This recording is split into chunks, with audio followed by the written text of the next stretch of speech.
सो अपना प्रोजेक्ट में काम करें या फिर नया कुछ बनाओगे फाइल, तो उससे आपको क्लियरली पता चलेगा। आप बताओ। सर न्यू बनाओ सर। ठीक है, एक नया बनाते हैं। न्यू तो बनाओ सर। ओपन फोल्डर करते हैं।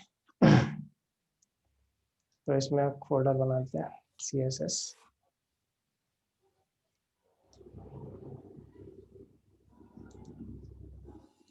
New folder CSS।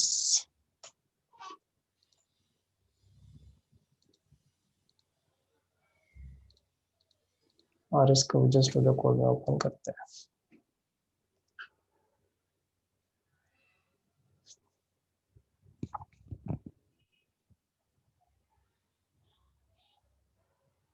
तो मैंने जैसे बताया था, इसको CSS में हम एक फाइल लिख लेते हैं, नॉर्मल index.html।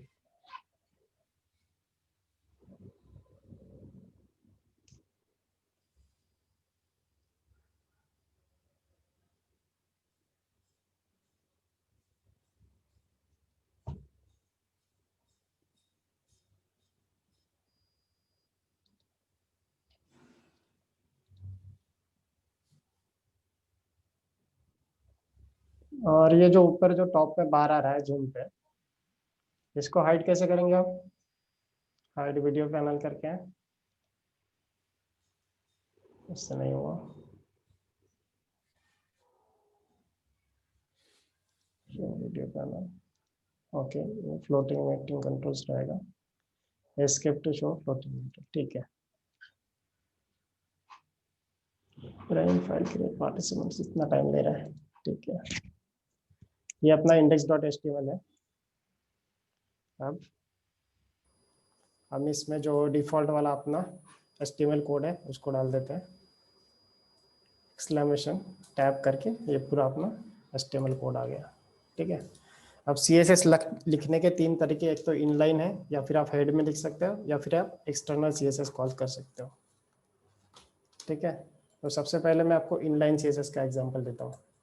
P मतलब जो भी अपना पैराग्राफ है, पैराग्राफ का जो एलिमेंट है, इसको हम करेंगे स्टाइल इक्वल टू, फिर इसमें जो भी स्टाइल लिखेंगे वो उस पर्टिकुलर पैराग्राफ को आ जाएगा।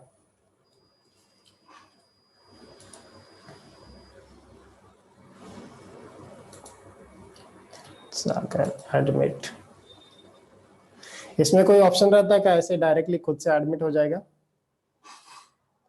अभी मुझे मैन्युअली करना पड़ रहा है सबको, ठीक है। इसको भी करेंगे तो पता चल जाएगा, चीजें सीखेंगे, ठीक है। तो इस तरह से हम इनलाइन स्टाइल देंगे। अगर आपको हेड में स्टाइल देना है पर्टिकुलरली, तो आपको हेड में स्टाइल करके टैग लिखना है, और उसमें आपका जो भी कोड रहेगा वो आएगा, CSS कोड। तो CSS में कमेंट के लिए स्लैश स्टार स्टार स्लैश करके क्लोज कर लो ऐसे। और इसको हम कलर दे देते हैं अभी समझने के लिए।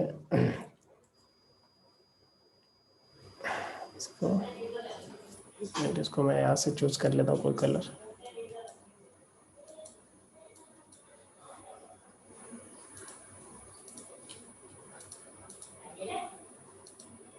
इसको हम अपने अभी जो क्रिएट किया, हम इसको ओपन करके देखते हैं। इसमें एक सिर्फ अभी पैराग्राफ है जिसको हमने ब्लू कलर करके किया है।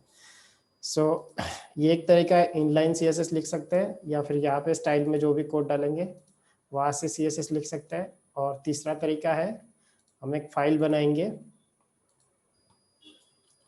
style.css करके, और उसमें हम जो भी हमें स्टाइल देना है वो स्टाइल दे सकते हैं, ठीक है।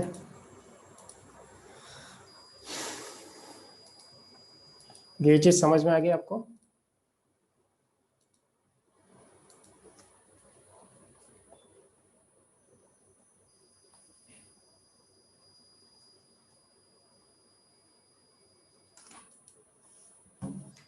तो फिर एक तो हम अभी बाकी सारे एक एक करके प्रॉपर्टीज लेंगे, ठीक है, CSS का। तो सबसे पहले हम लेंगे कलर, फिर बैकग्राउंड कलर, फिर बॉर्डर, फिर मार्जिन, फिर लेंगे हम पैडिंग, फिर उसका हाइट, विड्थ, फिर बॉक्स साइजिंग करके एक कंसेप्ट है, उसके पहले नहीं ठीक है बॉक्स साइजिंग। फिर मीडिया क्वेरी क्या रहती है मतलब, और फिर हम ये जो ऊपर जो भी देखेंगे इसको बटन में अप्लाई करके देखेंगे, लिंक पे अप्लाई करके देखेंगे। और जो बॉर्डर में है, बॉर्डर में हम राउंडेड कॉर्नर करके है उसको भी देख सकते हैं, ठीक है। तो वन बाय वन ये सब चीज़ों के देखते हैं इसको कैसे हम मेंशन करेंगे। तो इनलाइन में जैसे मैंने यहाँ पे कलर करके मेंशन किया, फिर जब भी CSS में आप कोई प्रॉपर्टी लिखते हो तो आपको उसका पर्टिकुलर नाम लिखना है, फिर कोलन लिखना है और उसकी जो वैल्यू रहेगी वो। सो कलर के लिए हम ये हेक्साडेसिमल कोड डाल सकते हैं, ठीक है, या फिर ब्लू करके उसका नाम लिख सकते हैं पर्टिकुलर कलर का, तो उससे भी वो दिख जाएगा। वैसा है। अब सेम मैं P की जगह पे अगर H1 के लिए अप्लाई करता हूँ तो बड़ा दिखेगा, वैसे अंडरस्टैंडिंग के लिए सही रहेगा, ठीक है। तो यहाँ पे मैंने डाल दिया पैराग्राफ को, मैंने ब्लू कलर कर दिया। ब्लू की जगह पे मैं कोई भी कर सकता हूँ, ग्रीन, येलो, रेड, और बाकी हेक्साडेसिमल कलर करके वो जो वैल्यूज़ है वो भी यूज़ कर सकता हूँ। सो मोस्टली जो यूज़ होंगे वो हेक्साडेसिमल जो वैल्यू रहेगी ना वो ही यूज़ होने वाली है, क्योंकि उसमें जो डायरेक्ट शेड रहते हैं ना वो नहीं रहते हैं। क्योंकि CSS में आप जो भी जब भी यूज़ करो तो डायरेक्ट शेड मत यूज़ करो, ग्रीन, ब्लू, ब्लैक वगैरह, क्योंकि वो दिखने में इतना प्रोफेशनल नहीं लगता। आप कोई भी साइट उठा के देखोगे तो वैसे हम कलर यूज़ करते हैं। फिर सेम चीज़ हम क्या कर सकते हैं, इसमें हम बाकी चीज़ें दे सकते हैं। एक तो बैकग्राउंड कलर, फिर बैकग्राउंड कलर में जो भी डालेंगे हम, यहाँ पे अगर मैं डायरेक्टली एक्वा लिखता हूँ तो एक्वा का कलर आ जाएगा जो ये है, ठीक है, ये वाला।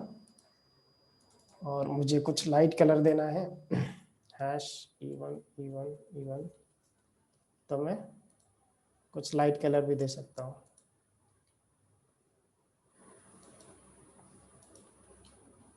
अभी जो लेटेस्ट ज्वाइन हुआ है ना, बेसिकली हमने कुछ ज़्यादा कवर नहीं किया है। एक तो इनलाइन स्टाइल दिया है और हेड में स्टाइल दिया है और एक तीसरी फाइल लिखी है। तो ये 3 तरीके हैं। और फिर यहाँ पे हम प्रॉपर्टी लिख रहे हैं कि कैसे उसको स्टाइल कर सकते हैं। तो कलर में हमने 3v3v करके कलर दे दिया, बैकग्राउंड में हमने E1 E1 E1 करके ये हेक्साडेसिमल कोड करके वो कलर दिया है। फिर इसके बाद हम इस एलिमेंट को बॉर्डर वगैरह दे सकते हैं। बॉर्डर वगैरह के लिए मैं एक नया डिव बनाता हूँ, ठीक है, डिव। फिर इसमें देते हैं स्टाइल, और इसमें मैं मेंशन करता हूँ इस पर्टिकुलर की विड्थ, क्योंकि विड्थ और हाइट नहीं दूंगा तो वो दिखेगा नहीं, ठीक है। तो विड्थ और हाइट हम पिक्सल में दे सकते हैं, और बाकी भी चीज़ें मैं उसके बारे में थोड़ा बाद में बताता हूँ। फिर इसको हाइट दे देता हूँ मैं, हाइट 100 पिक्सल, तो स्लैश ड्यू। तो अभी जो ड्यू बनेगा हमारा यहाँ पे बन गया, लेकिन दिखेगा नहीं, क्योंकि ना तो उसको बैकग्राउंड है, ना बॉर्डर है, ना कुछ है। नॉर्मल हमने ड्यू लिख दिया, उसमें कुछ नहीं लिखा। अगर वो इंस्पेक्ट एलिमेंट करते तो हमें दिख जाएगा। तो ये देखो यहाँ पे ये ड्यू है, लेकिन उन्हें दिख क्यों नहीं रहा है, क्योंकि उस ना तो उसको बॉर्डर है, ना कलर है, कुछ है। वाइट और वाइट सब मैच हो रहा है, उसमें कुछ नहीं दिख रहा है। तो ड्यू में जो भी हम टेक्स्ट डालेंगे तो वो टेक्स्ट अपीयर हो जाएगा अपने सामने, ठीक है, टेक्स्ट है, ठीक है। अब मैं क्या करता हूँ, इसको बॉर्डर देता हूँ। सो बॉर्डर देने के लिए हम यूज करेंगे बॉर्डर कोलन 1px सॉलिड, और फिर इसको जो भी कलर देना है 3b 3b 3b, वैसे। जो लास्ट वाला आपका CSS एलिमेंट रहता है ना, उसको आपने कब ये सेमीकोलन लास्ट में नहीं डाला तो भी चलेगा, लेकिन बेटर रहेगा आप एक प्रैक्टिस रख लो सेमीकोलन डालने की, और उसके हिसाब से आप डाल देना, ठीक है। तो ये अपना पूरा एक div एलिमेंट है।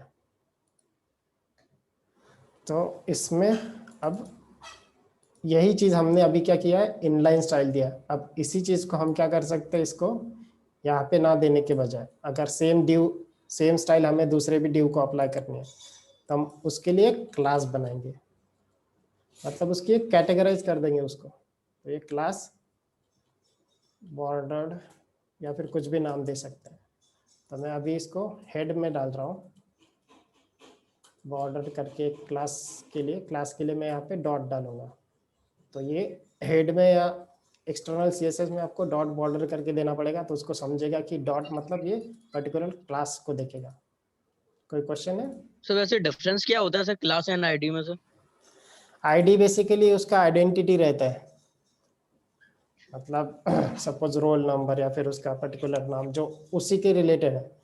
तो जब भी हम आईडी देंगे तो अगर यहाँ पे जो मेन ड्यू है, सपोज लोगो वाला ड्यू है, एक मिनट, एक कॉल आ रहा है मुझे, कॉल ले लेता हूँ मैं, उसके बाद कंटिन्यू करते हैं।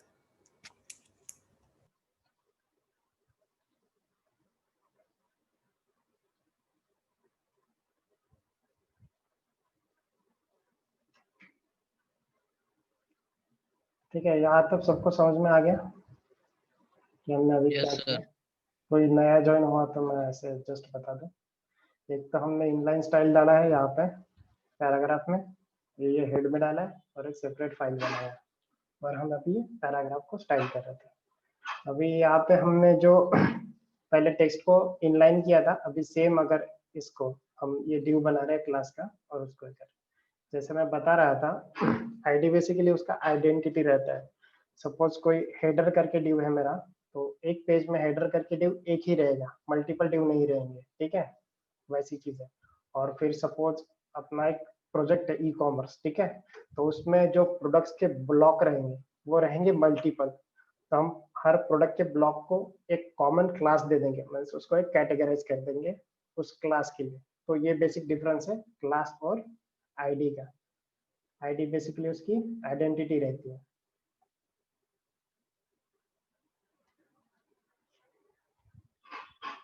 समझ में आ गया ना आईडी और क्लास में क्या डिफरेंस है?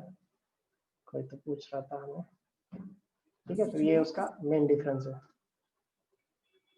तो अभी हमने जो क्लास किया बॉर्डर करके, तो जो हमने यहीं पे डाला था वो सब हमने अब बॉर्डर क्लास में डाल दिया ऊपर आ गया। तब यहाँ पे हम जो भी चेंज करेंगे वो वहाँ पे रिफ्लेक्ट हो जाएगा। तो सपोज मैं इसको अभी बैकग्राउंड कलर दे देता हूँ,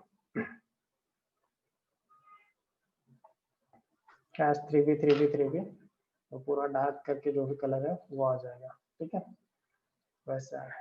सो इसकी जगह पे हम यूज करते हैं E1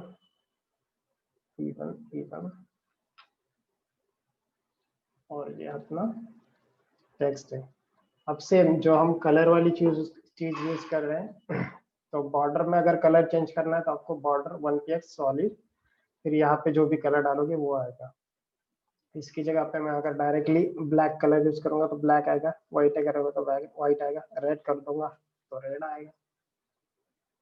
तो इस तरह से बॉर्डर का कलर चेंज होगा। अभी जो बॉर्डर हमने दी है उसको हम अलग स्टाइल्स, मतलब जो बॉर्डर है उसमें भी 2-3 टाइप है, एक तो सॉलिड हो गया, फिर डैश्ड करके है, तो जो बॉर्डर रहेगी वो डैश्ड करके आएगी ऐसे, और डॉटेड अगर है तो डॉटेड करके स्टाइल आएगी। डॉटेड कुछ तो स्पेलिंग हमने टी एक्स्ट्रा डाल दिया तो उसकी वजह से, तो जो सिंटैक्स रहता है उसको पता चलना चाहिए, उसको फिक्स रहता है तो उस हिसाब से डालना पड़ेगा, ठीक है। तो ऐसे डॉटेड करके है। तो जो मैंने अगर क्लास दिया है तो सेम क्लास में दूसरे भी एक ड्यू के लिए यूज कर सकता हूँ। सो अगर मैं एक नया ड्यू बनाता हूँ ड्यू 2 करके, तो मैं दोनों को मैंने एक क्लास बना दिया और दोनों को ऐसे लिख दिया। अब ये बेसिकली ये ड्यू जो हमने लिया है इसमें एक तो मेन कंटेंट है और इसका एक बॉर्डर है। अब बॉर्डर के जो बाहर आता है एक होता है मार्जिन, उसको बॉर्डर के बाहर से उसका कितना स्पेसिंग रखना है उसके लिए आता है मार्जिन। तो हम जो क्लास है इसको एक मार्जिन दे देते हैं। तो इसको मैं सबसे पहले दे देता हूँ 10 पिक्सल, तो जो div है उसके सब साइड में आएगा 10 पिक्सल करके उसकी एक मार्जिन आ गई। इसको अगर मैं बड़ा करा दूंगा तो बड़ी हो जाएगी, 30 करते हैं तो 30 करके बड़ी हो जाएगी। सर मार्जिन और पैडिंग किसके बीच में क्या देते हैं अपन, क्या डिफरेंस रहता है इनमें? एक मिनट मैं कुछ ड्रॉ करके बता दूं आपको।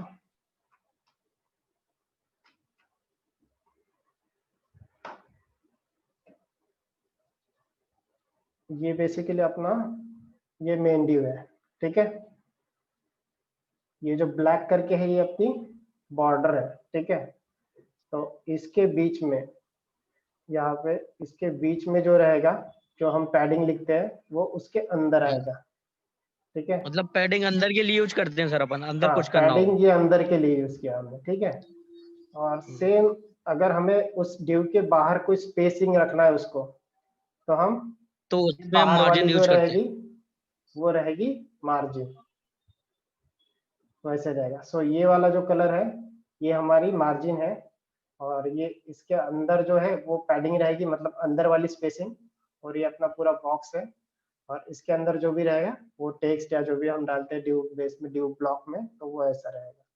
सो हर वेरिएंट के लिए फिर ऐसा ही है, पैडिंग अंदर वाली स्पेसिंग के लिए, मार्जिन बाहर वाली स्पेसिंग के लिए, ठीक है।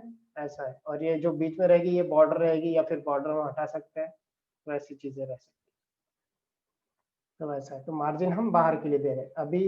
अभी इसी चीज को अगर पैडिंग डालता हूँ, पैडिंग इसमें डालता हूँ 40 px, ठीक है। तो पहले आप देखोगे बाहर तो स्पेसिंग है लेकिन अंदर कोई स्पेसिंग नहीं है, टेक्स्ट डायरेक्टली इसको चिपक के आ रहा है, ठीक है। अब मैं रिफ्रेश करता हूँ तो टेक्स्ट हमारा थोड़ा अंदर चला गया। तो आपको पता चल गया पैडिंग कहाँ पे दी हमने, अंदर में, और जो मार्जिन थी वो बाहर थी, ठीक है।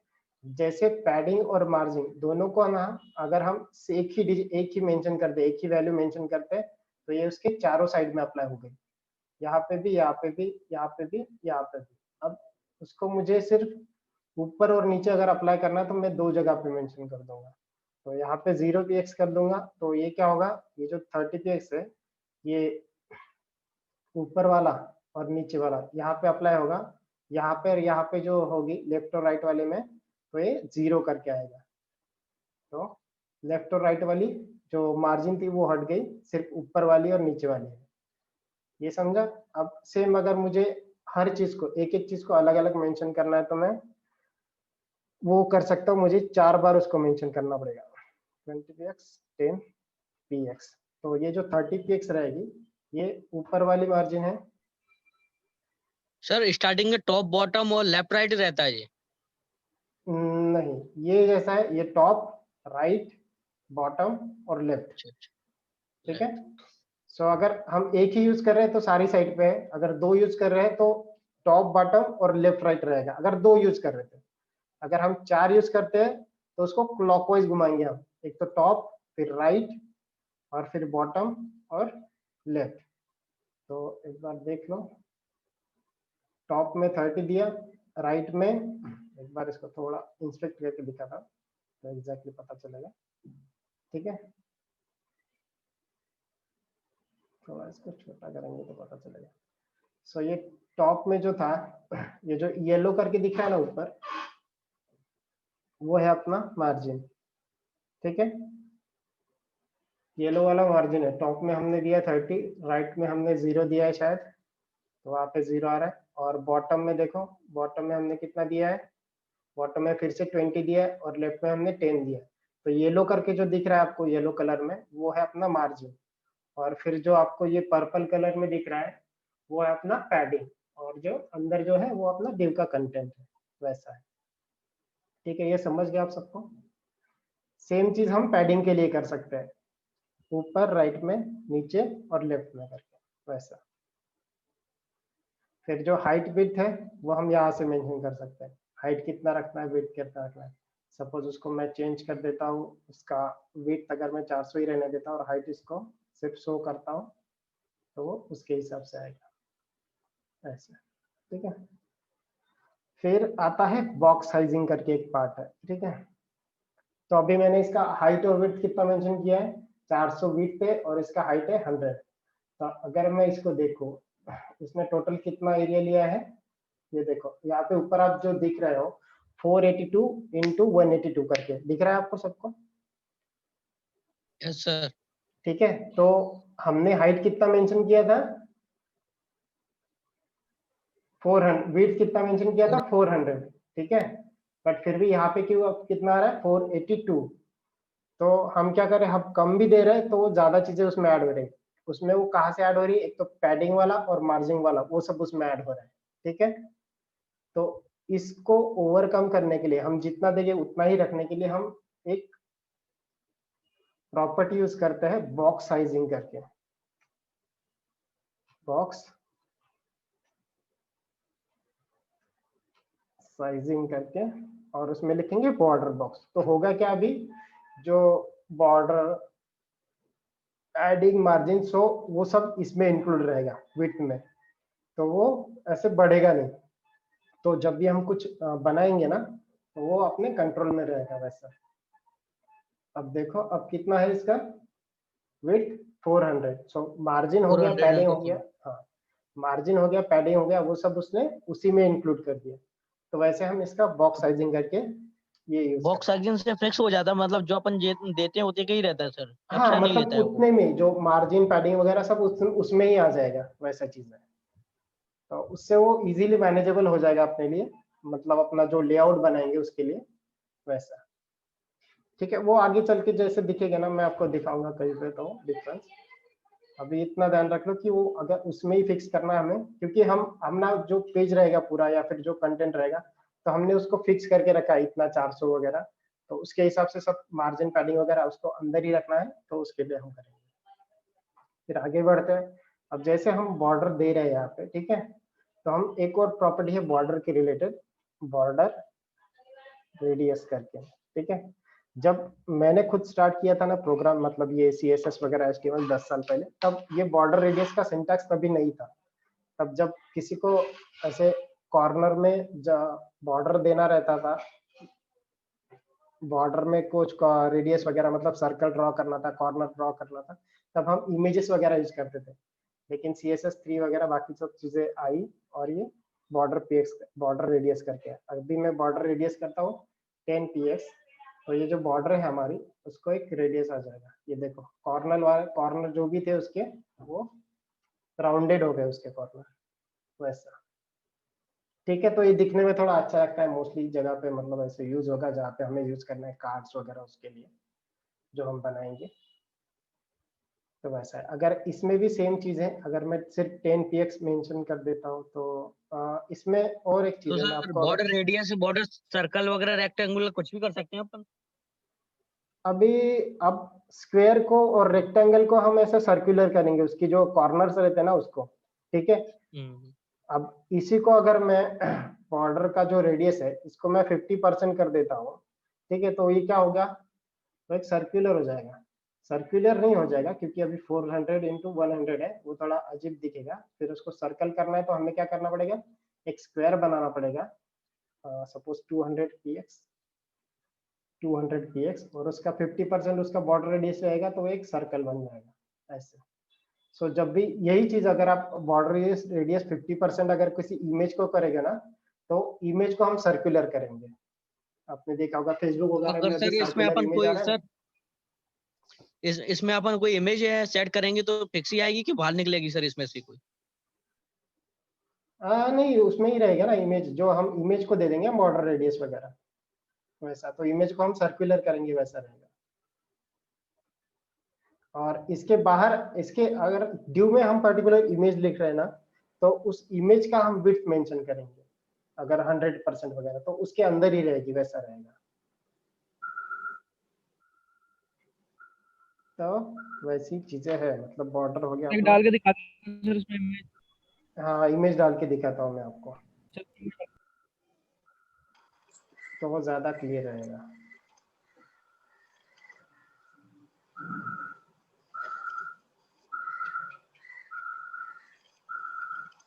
तो मैं अपनी ये इमेज उठाता हूँ यहाँ से, ठीक है, और इसको अपना CSS वाला प्रोजेक्ट है इसमें डालता हूँ।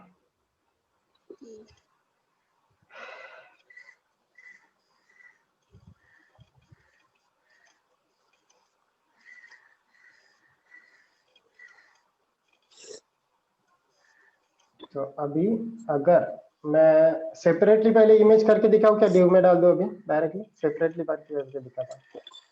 imgsrc इक्वल टू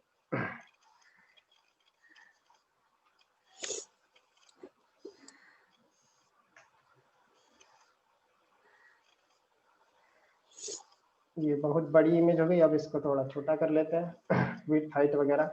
तो डायरेक्टली अभी एक क्लास अप्लाई करके देखते हैं, अगर डायरेक्टली क्लास में क्या क्या आ रहा है, इसमें वो क्या क्या ले रहा है। ठीक है, तो यहाँ पे देखो अभी इसमें ये जो div था, ठीक है, ये जो बॉर्डर करके है, इसमें हमने वो सब चीजें डाल दी है, पैडिंग वगैरह, मार्जिन, तो उसकी वजह से वो सब हो गया। अभी इसमें क्या क्या हटा सकते हैं इसको सही करने के लिए, ये जो इमेज ये का वाला, साइज क्या बोल रहे हो, सॉरी सर, इमेज का साइज के अंदर मैंने इमेज डाली ना, अंदर नहीं है, उसके अंदर नहीं है, ये इमेज सेपरेट है, ये div में इमेज नहीं है, ये हमने सेपरेट इमेज डाली। लेकिन जो क्लास यूज किया ना हमने, ये बॉर्डर वाला, ये सारी जो प्रॉपर्टी है उसको अप्लाई हो गई। विड्थ हो गया, हाइट हो गया, फिर उसकी बॉर्डर हो गई, फिर बॉर्डर रेडियस हो गया, बैकग्राउंड कलर, मार्जिन वगैरह था ना, ये सब उसको अप्लाई हो गया। तो वो सर वाली चीज है। हाँ हेलो, हाँ बोलो। मैं ये बोल रहा था सर, ऐसे अपन माउस को अपन इमेज पे लेके जाते हैं तो उसका बैकग्राउंड का चेंज हो जाए और थोड़ा टॉप पे उठी उठी सी लगने लगे इमेज, वो कैसे करते हैं सर? माउस ओवर पे, अच्छा माउस ओवर पे वो थोड़ा उसमें चेंज करना, ऐसे बोल रहे हो आप? हाँ हाँ, अंदर बैकग्राउंड चेंज हो जाए थोड़ा ना, तो अभी देखो इमेज भी बड़ी हो जाती है। एक काम करते हैं, अभी बॉर्डर की जगह पे हम इसको एक क्लास डालते हैं img करके, ठीक है, .img।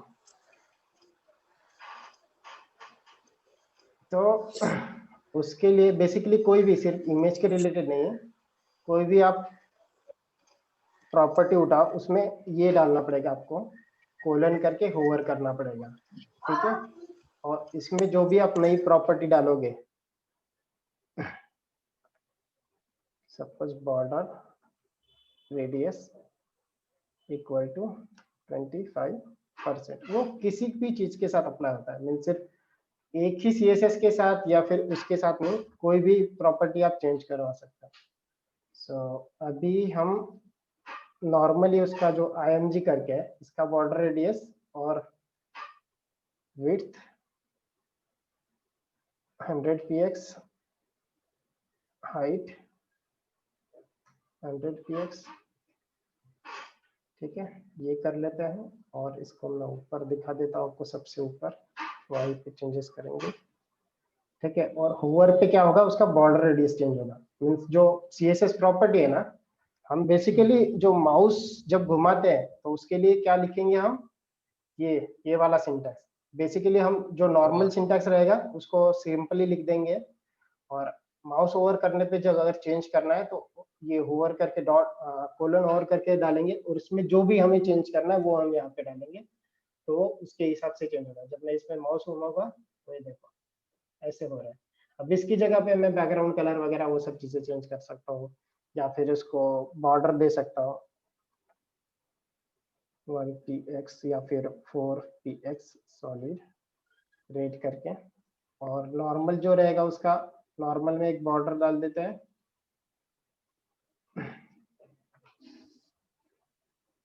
सिल्वर, ठीक है। तो अभी देखो सिल्वर बॉर्डर है, जैसे माउस ओवर किया उसका बॉर्डर भी चेंज हो गया, वो भी चेंज हो गया।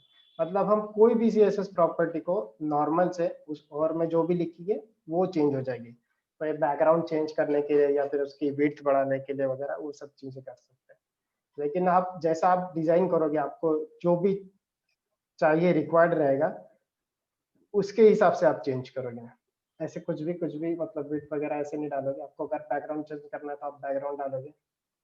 अब ये देखो कितना अजीब लग रहा है, क्योंकि ये हमें चेंज करना नहीं था। फिर विड्थ अगर हमने ऐसा मेंशन किया तो हाइट भी मेंशन कर देंगे ऐसा, लेकिन ये कोई करता नहीं, तो इस एग्जांपल को हटा ही देते हैं, नहीं तो कोई इसको ऐसे ही कंसीडर कर लेना, ठीक है। तो हम ऐसा बैकग्राउंड वगैरह चेंज करना है तो ये करेंगे।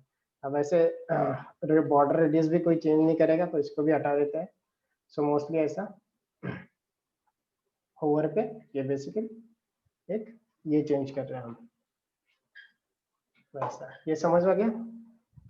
Yes sir. ठीक है, अब सेम चीज अभी हम CSS वगैरह ऐसे div को किया तो हर एलिमेंट के लिए कर सकते हैं, फिर वो बटन के लिए हो या कोई भी हो।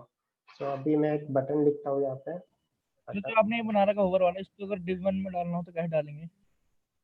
div में डालेंगे ना। अभी सपोज ये वाली जो बॉर्डर करके हमने ये क्लास बनाया था, ठीक है, बॉर्डर वाले क्लास को अगर मैं कुछ दूसरी प्रॉपर्टी के साथ खेल के दिखाता हूँ। अभी हम दूसरी प्रॉपर्टी कौन सी खेल सकते हैं, जो बॉर्डर करके है ना, ये इसको डैश करके, डैश की जगह पे हम इसको सॉलिड करेंगे, ठीक है।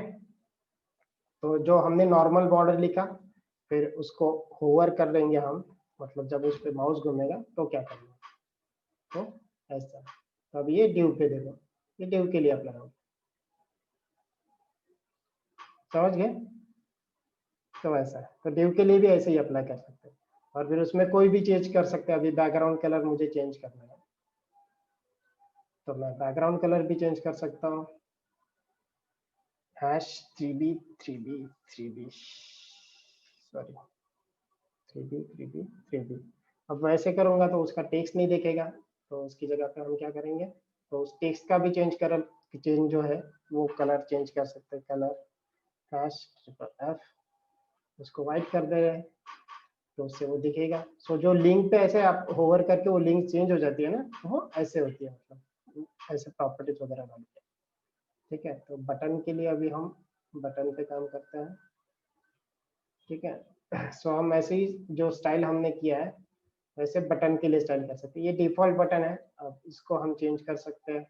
तो अब जैसे हम यहाँ पे डॉट करके मेंशन कर रहे हैं, इसलिए हम एलिमेंट को भी ऐसे स्टाइल कर सकते हैं। तो अगर हम डायरेक्टली ऐसे बटन लिखेंगे तो जो जहाँ पे भी बटन यूज होगा वहाँ पे ये स्टाइल होगा। तो इसका बॉर्डर हम कर सकते हैं 0px, कलर करते हैं इसको #FFF, बैकग्राउंड कलर करते हैं ये वाला, और अपना ये बटन का स्टाइल चेंज हो गया। सेम पैडिंग वगैरह यहाँ पे यूज करनी है, सॉरी, पैडिंग वगैरह दे सकते हैं आप, ऊपर से 10 पिक्सल और बाजू से 15 पिक्सल, तो ये यहाँ पे चेंज हो गया। और भी प्रॉपर्टी है, जैसे कलर हो गया, बैकग्राउंड कलर हो गया, तो आप फॉन्ट साइज वगैरह भी मेंशन कर सकते हो। अगर मुझे किसी का फॉन्ट साइज बढ़ाना है तो मैं फॉन्ट साइज, अब जो मैं फॉन्ट साइज वगैरह ये चीजें कर रहा हूँ, ये div के लिए, बटन के लिए, हर जगह पे अप्लाई होगा। तो हर जगह पे जहाँ जहाँ पे आपको अप्लाई करना है वहाँ पे अप्लाई कर सकते हो। फिर आप फॉन्ट फैमिली भी चेंज कर सकते हो, मतलब कौन सा फॉन्ट है आपको यूज करना है, ठीक है। यहाँ पे मैं टाइम्स करके यूज करूंगा तो टाइम्स वाला आएगा, ये वाला। फिर यहाँ पे मैं अगर कोई वरदाना ताहुमा करके है, बाकी भी फॉन्ट्स वगैरह यूज कर सकता हूँ, तो वो वाले फॉन्ट आएंगे। ऐसे आप फॉन्ट चेंज कर सकते हो, फॉन्ट साइज चेंज कर सकते हो, फॉन्ट फैमिली चेंज कर सकते हो। फिर जैसे बटन का किया सेम, अभी देखो ये बटन के लिए किया। अभी सेम अगर मुझे किसी लिंक को भी करना है, ठीक है, तो A*F इक्वल टू फिर स्लैश लिंक कर देता हूँ और इसको एक क्लास लिखता हूँ, ठीक है।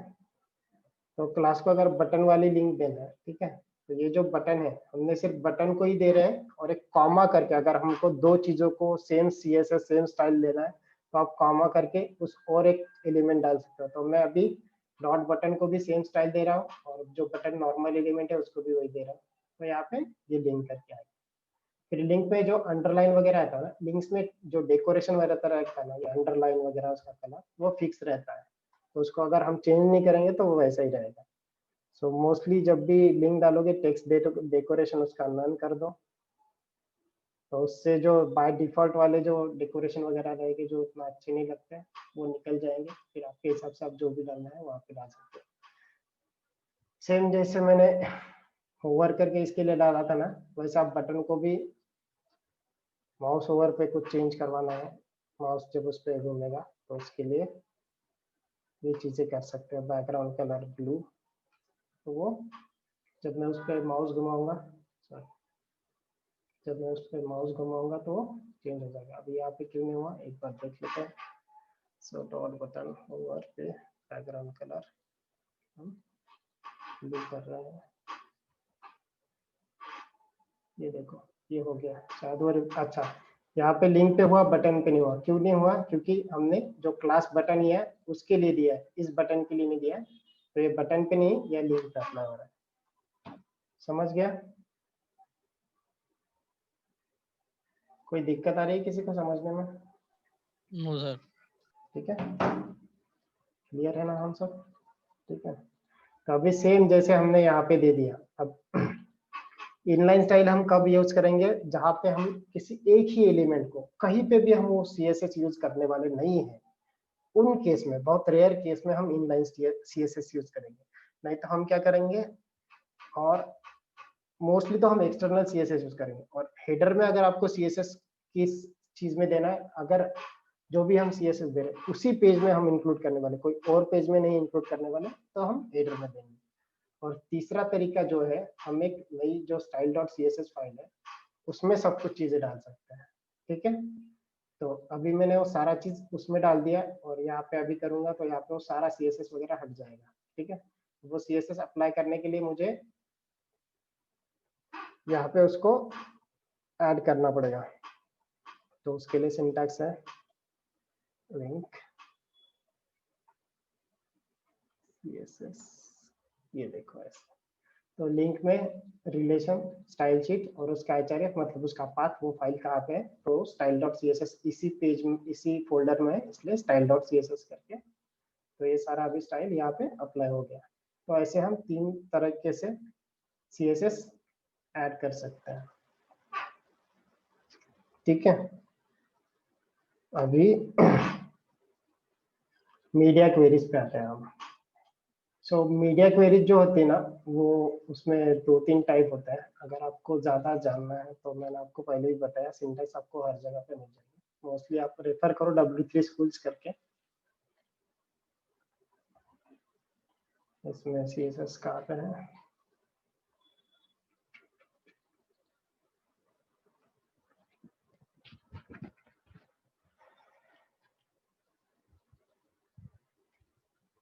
तो इसमें तो सिंटैक्स तो यहाँ पे आपको सब मिल जाएगा, बाकी मैं प्रोग्राम में कैसे कहाँ पे कैसे यूज करना है वो बता दूंगा।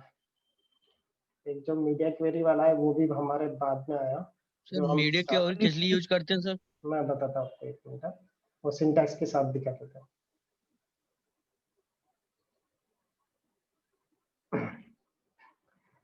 मीडिया मीडिया क्वेरी ना मोस्टली जो साइट रिस्पॉन्सिव रहती है ना उसके लिए यूज होता है।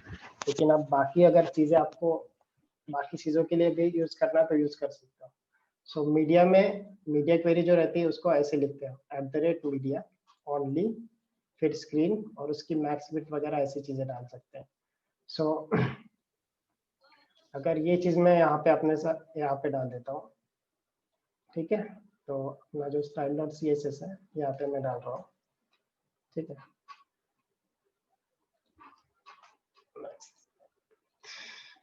ठीक है, तो यहाँ पे लिखा है मैंने मीडिया ओनली स्क्रीन। स्क्रीन मतलब जो भी, अगर हम लैपटॉप है, टैबलेट है या मोबाइल है, उसके लिए यहाँ पे स्क्रीन करके यूज होगा। ये ओनली स्क्रीन पे अप्लाई होगा। और जहाँ पे मैक्स विड्थ, जो भी वेब पेज या डॉक्यूमेंट है, मतलब उसका अगर मैक्स विड्थ मतलब 600 पिक्सल होना चाहिए, ठीक है, तो ये लाइट ब्लू वाला कलर उसको बॉडी में अप्लाई होगा। तो अभी जो डॉक्यूमेंट है अपना, यहाँ पे अप्लाई नहीं होगा। अभी मैं इसको छोटा करता हूँ तो क्या हुआ, यहाँ पे ये अप्लाई हो गया। सो ये कैसे हुआ? मीडिया क्वेरी से।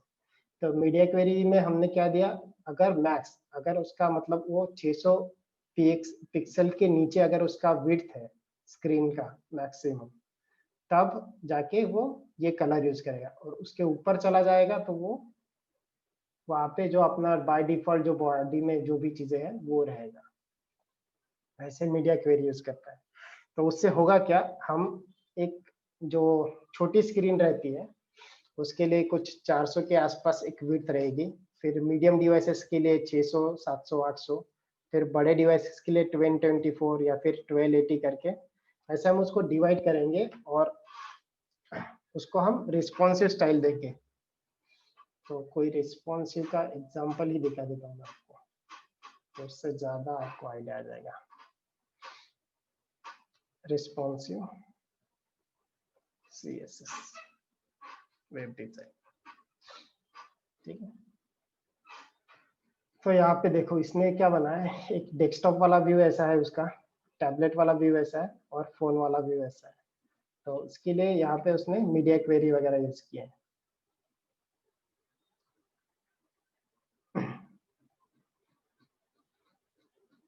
ये देखो मीडिया ओनली स्क्रीन, अगर मैक्सिमम विड्थ 600 रहेगी तो जो कॉलम उसने मेंशन किए थे कॉल S1 वगैरह ऐसे क्लासेस, तो उसके लिए इसने विड्थ वगैरह मेंशन किए कि उसमें उसकी कितनी विड्थ दिखनी चाहिए। फिर जो अगर उससे बड़ा डिवाइस हो तो उसमें कितनी विड्थ दिखनी चाहिए उसके हिसाब से। तो अगर ये डिवाइस अगर हम इसको चेंज करते हैं उसका जो, तो इसके हिसाब से ये चेंज होगा, देख रहे हो। तो ऐसे वो रिस्पॉन्सिव डिजाइन बनेंगे। रिस्पॉन्सिव पे भी हम अपना पूरा एक लेक्चर मतलब एक वीडियो रहेगा, उसमें मैं थोड़ा डिटेल में बताऊंगा, ठीक है। अभी तो ऐसा ही ध्यान रखो कि मीडिया क्वेरी में हम उसके विड्थ वगैरह के हिसाब से हम उसकी स्टाइल चेंज कर सकते हैं। जैसे अभी हम माउस घुमा के कैसे उसका स्टाइल चेंज कर रहे हैं, कुछ CSS प्रॉपर्टीज वगैरह चेंज कर रहे हैं, वैसे मीडिया में हम उसका विड्थ के हिसाब से चेंज कर सकते हैं या स्क्रीन के हिसाब से। स्क्रीन मतलब नॉर्मल स्क्रीन, अगर मैं यहाँ पे प्रिंट डालूंगा, ठीक है, तो प्रिंट पे अप्लाई होगा। तो यहाँ पे मैं मैक्स विड्थ अगर उसका मैं कुछ बड़ा कर देता हूँ 2000 px, ठीक है, तो ये रहेगा।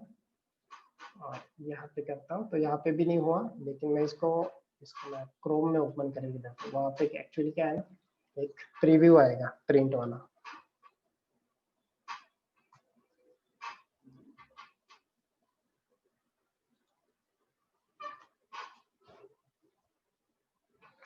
अभी कौन ज्वाइन हुआ है? अभी जो ज्वाइन हुआ है यार, बहुत सारी चीजें तो हमने बता दी CSS की, तो बाद में जो ये रिकॉर्डिंग में डाल दूंगा तो उसमें से देख लेना। हाँ सर, मेरे को आइडिया है थोड़ा बहुत CSS का, तो ठीक है, कैच कोई हो जाए। दिक्कत नहीं। हाँ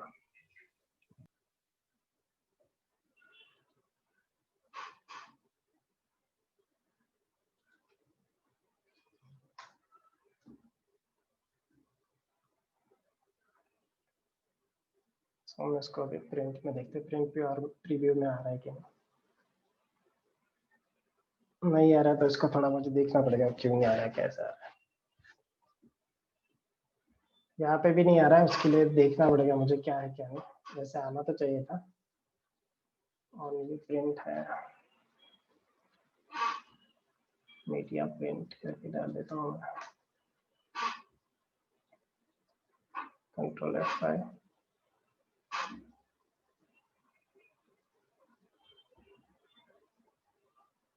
नहीं, बैकग्राउंड कलर नहीं रह रहा है उसमें कुछ, तो या तो क्रोम में कुछ ऑप्शंस, बहुत सारी चीजें रहती है। बैकग्राउंड कलर की जगह पे मैं कुछ और स्टाइल डाल देता हूँ, तो इससे पता चलेगा। बॉर्डर में, बॉर्डर जो बैकग्राउंड कलर है, कौन सा चीज चेंज कर सकते हैं हम यहाँ पे, IMG का।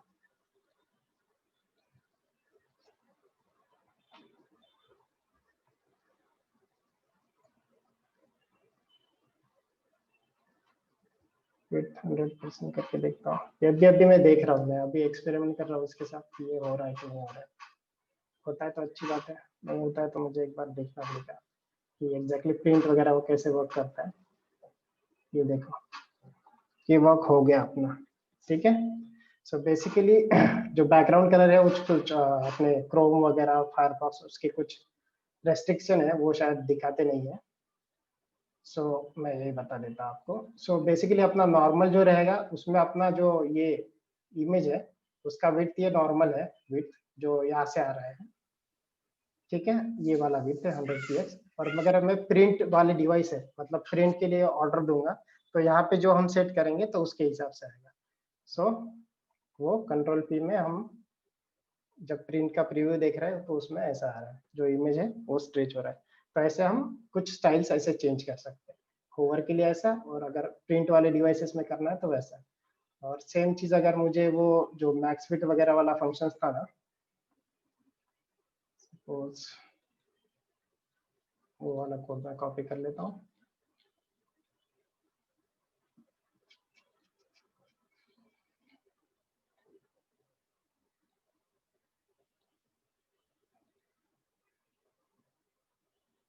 ठीक है, स्क्रीन में मैक्स फिट अगर ये रहेगा तो मैं 100% करता हूँ, तो वैसे अप्लाई हो जाएगा।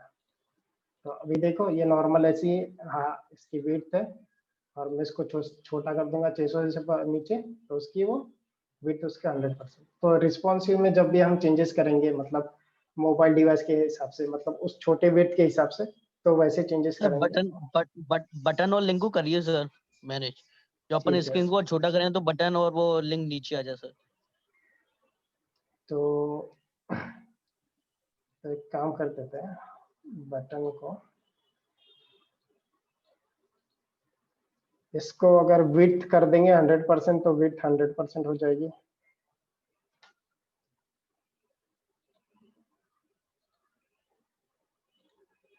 एक ही ब्राउजर के साथ कंटिन्यू करते हैं।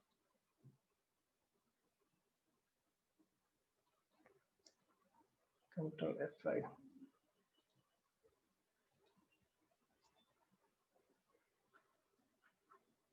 अगर नहीं आया तो कुछ हमने मिस कर दिया। ठीक है, हमने क्या मिस किया अभी यहाँ पे। सो बटन जो क्लास है, ठीक है, उसका यहाँ पे कोई विड्थ मेंशन है नहीं। ठीक है क्या कोई विड्थ मेंशन नहीं है? हम इसको एक नॉर्मल विड्थ दे देते हैं 50%।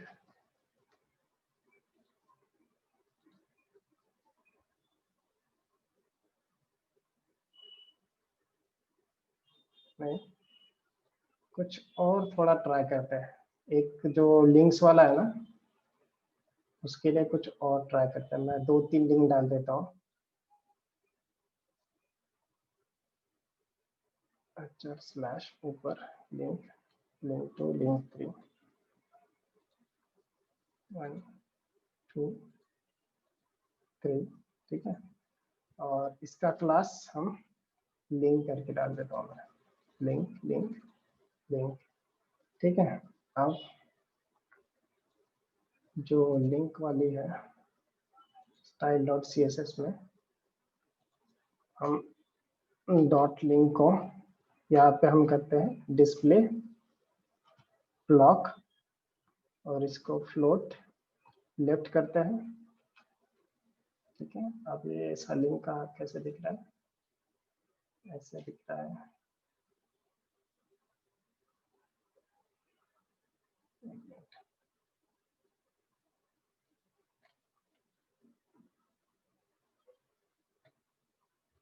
ये वाला लिंक हटा देते हैं इसमें से।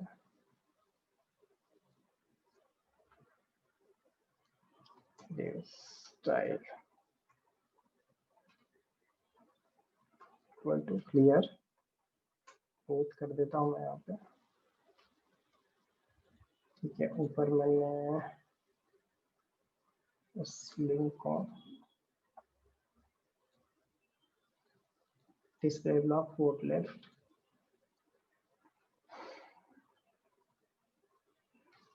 और बाकी सारी चीजें डाल देता हूँ तो अच्छा दिखेगा। Background colour, padding, font family,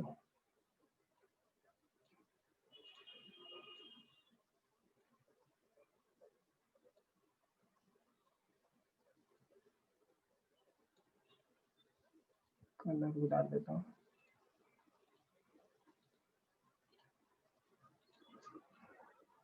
एक मिनट, हम कहाँ पे कर रहे हैं, CSS में कर रहे हैं ना? ओके, आप नहीं करना था, इसको एक्चुअली लिंक में डालना है हमें। ठीक है, ये वाला। सो 1 2 3 लिंक है, और इसके होवर पे डाल देते हैं, ये जो वाला होवर वाला था, इसको लिंक के होवर पे डाल देते हैं। ठीक है, ऐसे। और वो जो ऊपर वाली लाइन क्यों आ रही है उसको देख लेते हैं एक बार। इंस्पेक्ट एलिमेंट और ये वाला फिर ये जो आ रहा है ये HR स्लैश से आ रहा है, तो HR स्लैश के पहले ही हम उसको क्लियर कर सकते हैं, जो हमने क्लियर बोर्ड करके दिया है ना उसको, सो जो HR स्लैश है वो उसके नीचे चला जाएगा। ठीक है, तो ये ऊपर वाली जो लिंक है 3 लिंक, ठीक है, तो इसको हम उसका जो विड्थ है उसको बढ़ा के देखते हैं। विड्थ को हम क्या करेंगे 100 px, अच्छा 100 px किया था, इसके लिए वो दिख नहीं रहा था, बेकार में हम इतने सोचने पड़ गए कि क्यों हो रहा है क्या हो रहा है। तो ऐसे कभी कुछ साइट में आपने देखा होगा कि उसमें ऐसे नॉर्मल लिंक रहती है, जब रिस्पॉन्सिव में उसका लिंक ऐसे एक के एक नीचे चला जाता है। ठीक है, और बाकी रही बात फिर आपको यहाँ पे वो जो दिखाना रहता है ना, एक बार करके साइन आता है मेनू का लिंक, तो जब भी हम छोटा करते हैं तो वो बाहर आ जाता है, उसको क्लिक करने के बाद ये आता है, तो उसके लिए भी हम आगे रिस्पॉन्सिव वाले इसमें देखेंगे कि वो कैसे आता है, या फिर जो बूटस्ट्रैप है वो कैसे यूज करता है। तो वैसा, तो ऐसा होगा ये लिंक का, जैसे लिंक को लिए भी आप जो भी है वो चीज अप्लाई करते हैं। तो जो चेंज करने का जो ऑप्शन रहता है होवर वाला या फिर मीडिया क्वेरी में, बाकी सब चीजें भी डाल सकते हैं, लेकिन मोस्टली वो रिस्पॉन्सिव अगर करना है वेबसाइट को, ऑटोमेटिक एडजस्ट करना है डिवाइस के हिसाब से, तो उसके लिए करते हैं वो ऐसे। ऐसा है फिर वो, और कुछ है तो पूछो।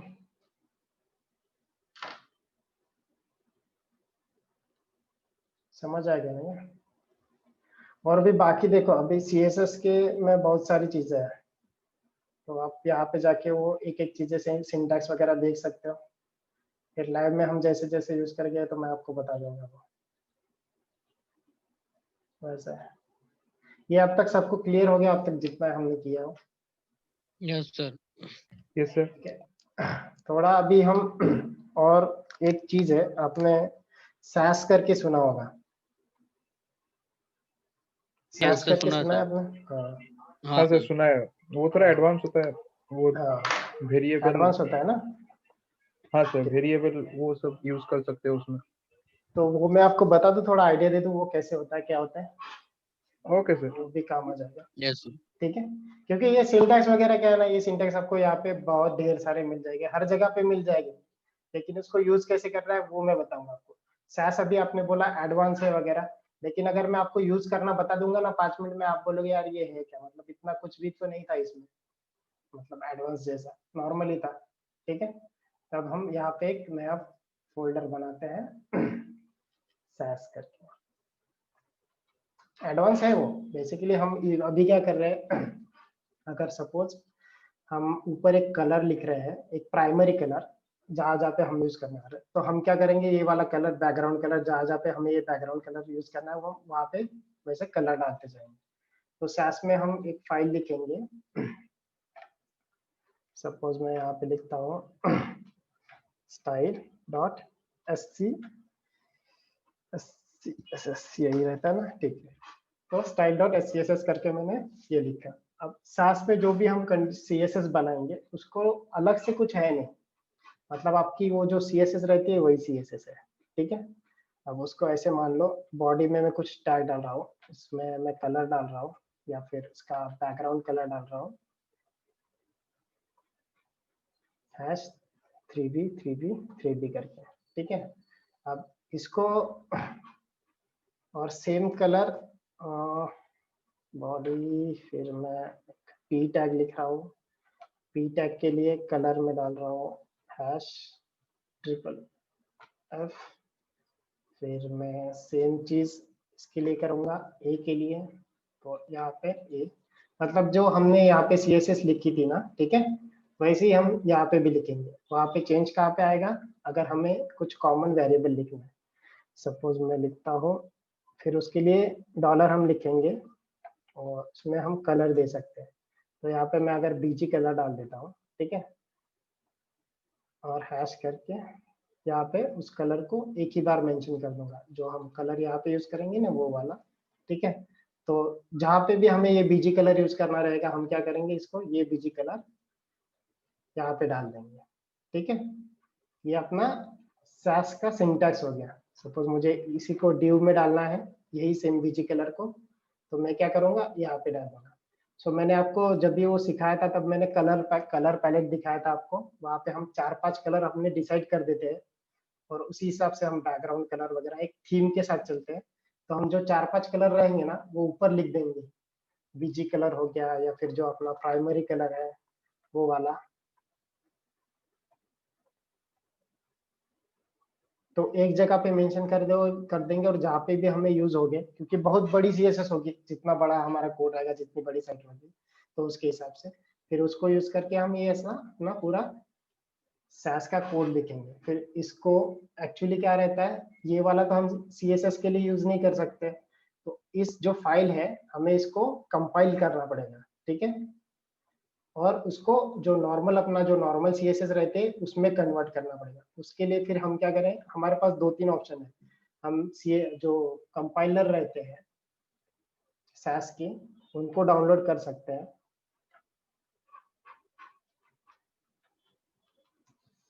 SAS कंपाइलर, तो बहुत सारे ऑप्शंस मिल जाएंगे, लेकिन मैं आपको सबसे इजी वाला तरीका बताता हूँ। जो हम विजुअल स्टूडियो कोड यूज करेंगे ना, इसमें एक्सटेंशन में जाओ।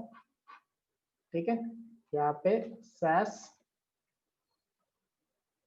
कंपाइलर ढूंढो, तो ये लाइव SAS कंपाइलर करके है। सो इसको आपको क्या करना है, इंस्टॉल करना है।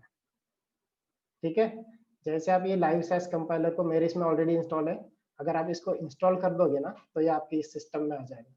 फिर जब हम कोड करेंगे CSS वाली फाइल, ये वाली फाइल, तो यहाँ पे आपको ये ऑप्शन आ जाएगा वॉच SAS करके। ठीक है, फिर जैसे मैं इसको क्लिक करूंगा ना तो ये कंपाइल करके मुझे CSS कोड दे देगा। तो अभी देखो, यहाँ पे हमारे SAS वाले फोल्डर में सिर्फ style.scss था, अभी इसने क्या किया, 2 फाइल्स बनाए, जनरेट किया। एक तो style.css, उसका जो भी मैपिंग है वो वाला, ये मैपिंग उसके लिए जो CSS जो कंपाइल कर रहा है उसके लिए, और हमें कौन सी चाहिए फाइल, ये फाइल चाहिए। तो उसने हमारी CSS फाइल करके हमें बना के दे दी। तो हम जब भी कुछ चेंज करेंगे हम यहाँ पे चेंज करेंगे। अभी मैं वॉचिंग कर रहा हूँ, तो यहाँ पे जब भी मैं कुछ चेंज करूंगा तो वहाँ पे रिफ्लेक्ट हो जाएगा। तो सपोज करो मैं अभी बटन को बैकग्राउंड कलर दे देता हूँ सेम $BG कलर करके। ठीक है, अभी जो मैं अभी चेंज कर रहा हूँ इसको मैंने अभी सेव नहीं किया, तो क्या होगा, यहाँ पे कोई रिफ्लेक्ट नहीं होगा। ठीक है, तो जैसे मैं इसको, ये फाइल को मैं सेव करूंगा, तो ये वाला जो है ना, ये अपना काम कर देगा और आपको यहाँ पे डाल देगा बटन करके। सो सबसे पहले तो हम एक काम कर सकते, पूरा अपना CSS में पूरा कोड लिख के फिर बाद में इसको वॉच करके अपना एक पूरा CSS बना सकते हैं, या फिर जैसे चेंजेस करते जाएंगे वहाँ पे वो अपडेट करता जाएगा। तो इस तरह से हमारा ये CSS फाइल कंपाइल होके आपको मिल जाएगा। यही सिंपल कंसेप्ट है, इसमें कोई बड़ा रॉकेट साइंस वगैरह वैसा कुछ है नहीं। यार लोग अभी वेट कर रहे हैं, उनको वेट ही कर रहे हैं। ठीक है, इनको बता देंगे कि रिकॉर्डिंग मिल जाएगा करके। तो ऐसा है, मतलब ये SAS का, मतलब इसको इतने सिंपल तरीके से हम कर सकते हैं। फिर SAS के जो भी सिंटैक्स वगैरह है उसके लिए आप जा सकते हो। मोस्टली तो ये आपको काम कौन सा आएगा, ये वाला वेरिएबल वाला, जिसको हर जगह पे यूज करने के लिए। ठीक है, तो इतना सिंपल है, इसमें कोई ऐसे ज्यादा है नहीं। फिर जिसको आप कितने अच्छे लॉजिक से आप लिखोगे ना, वो मतलब वो आपकी एडवांस स्किल होगी। सो यहाँ पे देखो, इसने फॉन्ट स्टैक करके यहाँ पे फॉन्ट लिखा है और उस फॉन्ट को आगे यूज किया है। अब प्राइमरी कलर, इसमें प्राइमरी कलर डाल दिया, उसको कलर में आगे प्राइमरी कलर यूज किया। सेम वो बाकी जगह पे भी यूज करेगा। फिर यहाँ पे इसने नेस्टिंग करके ऑप्शन दिया है, नेस्टिंग करके वाला। फिर ये पार्शियल मॉड्यूल्स वगैरह, तो आपको यहाँ पे सिंटैक्स मिल जाएगी, लेकिन आपको ये तरीका मिल गया कि कैसे आप उसको, जो भी आप कोड लिखोगे CSS वाला, उसको कंपाइल कैसे करते हैं। ये है मतलब SAS का एक कंसेप्ट। बाकी फिर अगर इस पे और डिटेल पे हम ले सकते हैं और इसको कर सकते हैं, बाद में फ्यूचर में देखेंगे। ठीक है, समझ में आ गया ना ये? Yes sir. ठीक है सैनी जी, अभी आपने जो ज्वाइन किया अभी, तो बेसिकली हमने बहुत सारी चीजें कवर तो कर लिया, मतलब CSS के जो बेसिक सिंटैक्स वगैरह है, फिर थीम कैसे लिख सकते हैं, रिस्पॉन्सिव कैसे होता है, और एक सास के बारे में थोड़ा इंट्रोडक्शन दिया है। तो ये हम रिकॉर्ड मतलब जो भी रिकॉर्डिंग रहेगा सबके साथ शेयर करेंगे, तो तब देख लेना। ठीक है, तो और कुछ है तो बताओ यार। वैसे मेरे हिसाब से इतना ठीक है आज सर के लिए, आप सर इतना ही शाम को थोड़ा लोगे क्या प्रैक्टिस करो। क्लास? शाम को 8:30 बजे अपना यूट्यूब पे रहेगा, जो ठीक है अपने सर। नॉर्मल टॉपिक के साथ। बाकी सर सीएसएस तो आपने मैंने इसमें बहुत सारी चीजें बता दी, अब इसको थोड़ा प्रैक्टिस करोगे ना तो अच्छे से होगा। Okay sir. सर आपने जो अपने साइट पर जो सर टॉगल मेनू लगा है ना, वो मतलब कैसे आपने बना, वो बहुत ही अच्छा लग रहा है देखने में। ऐसे रहता है। अभी मैं आपको एक चीज बताऊं, ठीक है, आप जब भी कोई सीएसएस या फिर वेब डिजाइन करने जाते हैं ना, तो जो क्रिएटिव लोग हैं जिनको दिमाग में कुछ चीजें आती है, अच्छी बात है, तो फिर आप उसके हिसाब से उसको सीएसएस वगैरह कर सकते हो, या फिर आप बहुत सारे गूगल में टेम्पलेट्स वगैरह सर्च कर सकते हो, वेब डिजाइन वगैरह सर्च कर सकते हो। ठीक है, तो उससे भी आपको एक अच्छे अच्छे आइडिया आएगी कि प्रोफेशनल वेबसाइट में हम क्या क्या कर सकते हैं। सो मुझे ऐसे ही एक तो मेरे साइट में मुझे ना क्या चीज करने की, थोड़ा मुझे वो डिफरेंट रखना था। ठीक है, अभी भी एक साइट कंप्लीट नहीं है, मैंने ऐसे नॉर्मली एक ऐसे बीच बीच में मैं चेंज करता रहता हूँ, सर बना पूरा रहता सिंपल है लेकिन मतलब एकदम अट्रैक्टिव लग रहा है सर, हूँ। तो और जो इसमें टॉगल मैंने, मेनू है वो हाँ, सबसे अच्छा लग रहा है। इसमें मैंने क्या किया था, एक तो टॉगल मेनू वाला मीन्स ऐसे नॉर्मल उसको साइड से आता है ना, उसकी जगह पे मुझे कुछ और करना था। मैंने इसको ऐसे जो डोवर की तरह रख दिया, और जब इस पे क्लिक करेंगे तो ऐसे आएगा करके, तो उसके लिए ये किया था।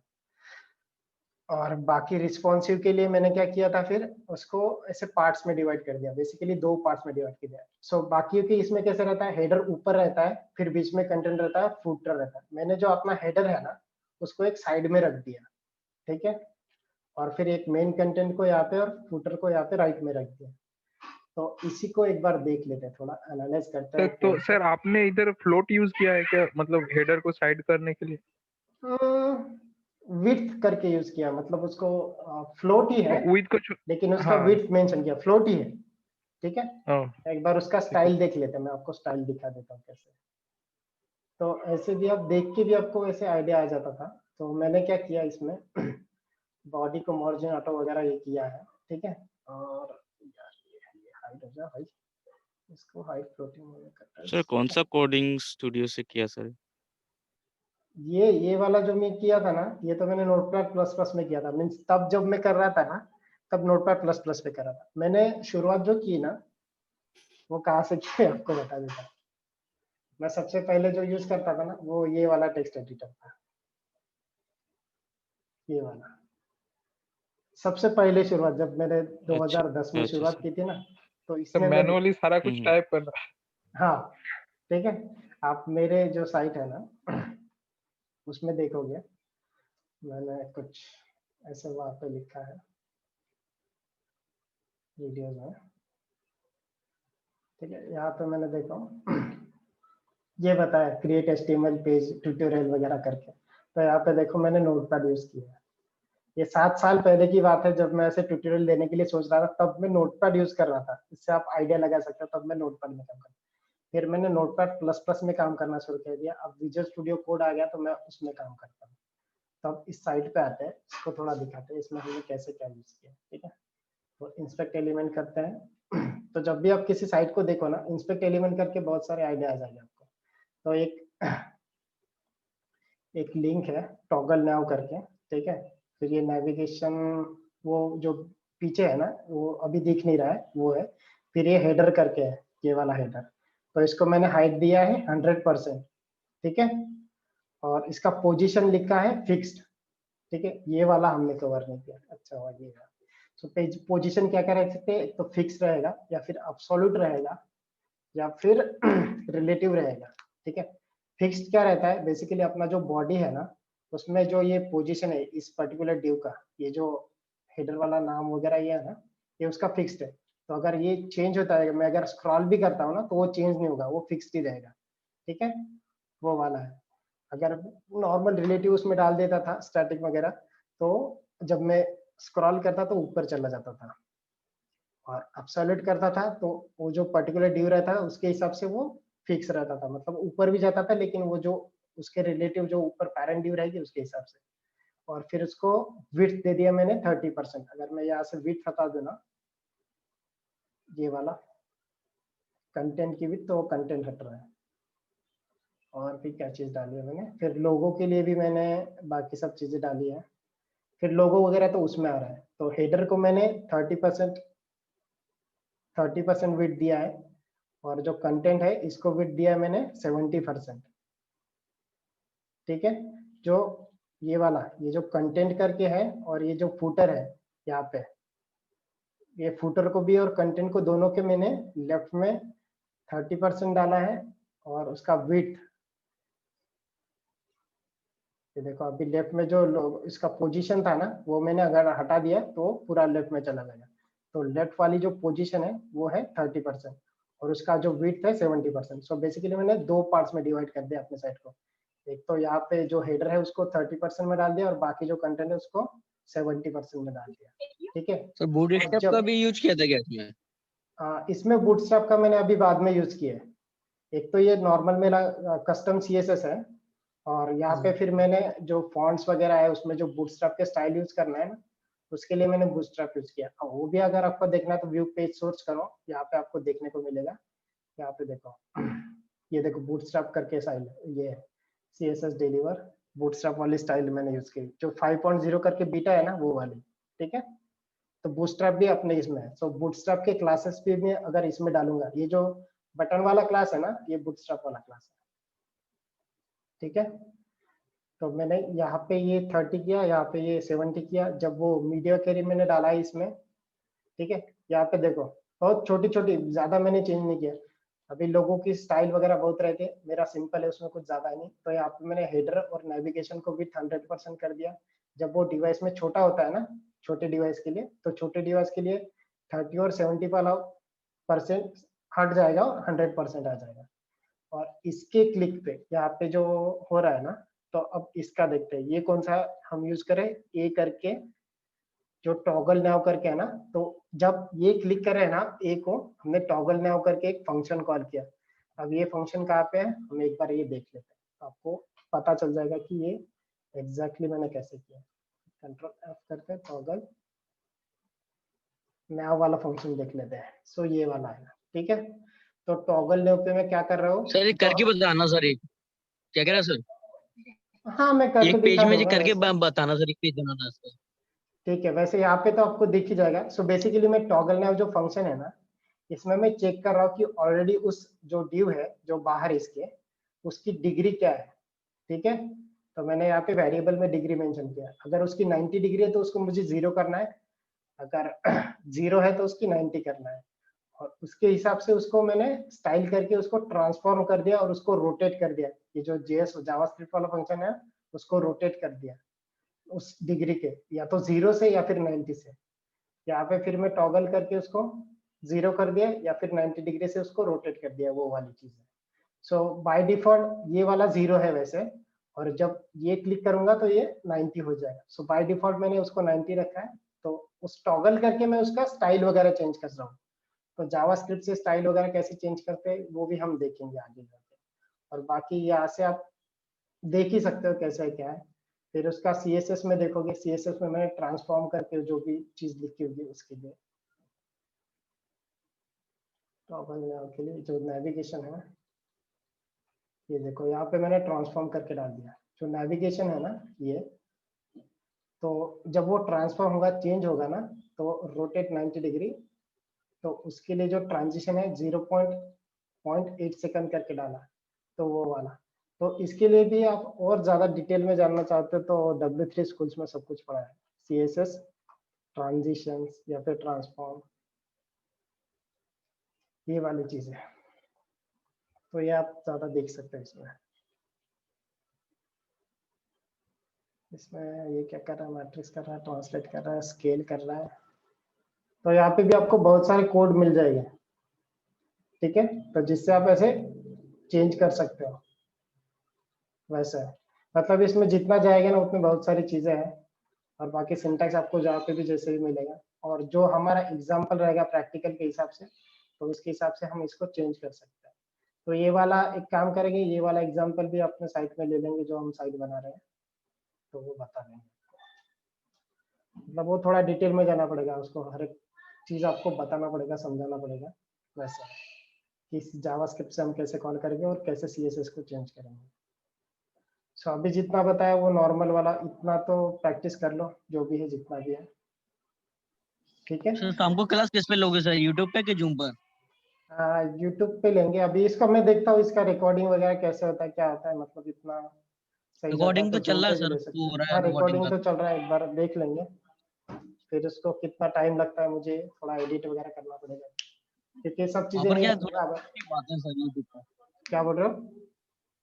यूट्यूब पर जो पढ़ाते हो कुछ डाउट वगैरह रहता है तो फिर लिखना पड़ता है, वो फेस टू फेस वो कन्वर्सन नहीं हो पाता है बस। ठीक है ना, वैसा कर लेंगे, फिर जूम पे कर लेंगे एक बार। फिर भी मैं बता दूंगा फिर शाम को, या फिर जूम पे लेना तो जूम पे ले लेंगे, ठीक है।